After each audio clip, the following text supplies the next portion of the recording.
সম্প্রতি চীনে ৪ দিনের দ্বিপক্ষীয় সফর করেছেন বাংলাদেশের প্রধান উপদেষ্টা ডক্টর মোহাম্মদ ইউনূস।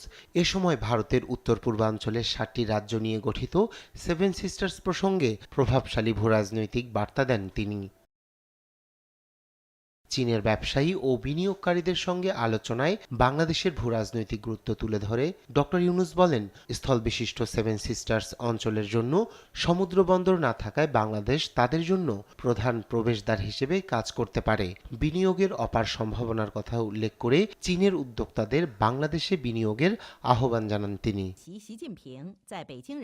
৪ দিনের চীন সফরে একের পর এক কূটনৈতিক চমক দেখিয়েছেন ডক্টর ইউনূস। আর সেভেন সিস্টার্স প্রসঙ্গে সরাসরি কথা বলে তিনি বুঝিয়ে দিলেন এ অঞ্চলের অর্থনৈতিক প্রবৃদ্ধির জন্য বাংলাদেশ কতটা গুরুত্বপূর্ণ। বিশ্লেষকরা মনে করছেন ডক্টর ইউনূসের এই বক্তব্য ভারতের জন্য একটি কৌশলগত বার্তা বহন করে। তবে ডক্টর ইউনূসের বক্তব্য ঘিরে ভারতের নানা মহলে বইছে সমালোচনার ঝড়। উত্তর পূর্ব ভারতকে স্থলবিশিষ্ট বলে করা মন্তব্যের তীব্র সমালোচনা করেছেন আসামের মুখ্যমন্ত্রী হিমন্ত বিশ্ব শর্মা।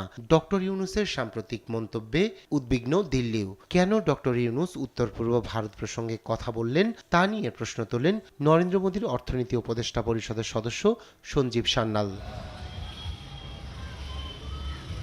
ডক্টর ইউনূসের বক্তব্যের নিন্দা জানিয়েছেন বাংলাদেশে নিযুক্ত সাবেক ভারতীয় হাইকমিশনার বিনা সিকরি। প্রধান উপদেষ্টার বক্তব্যকে অত্যন্ত মর্মান্তিক ও শিষ্টাচার বহির্ভূত বলে উল্লেখ করেন তিনি।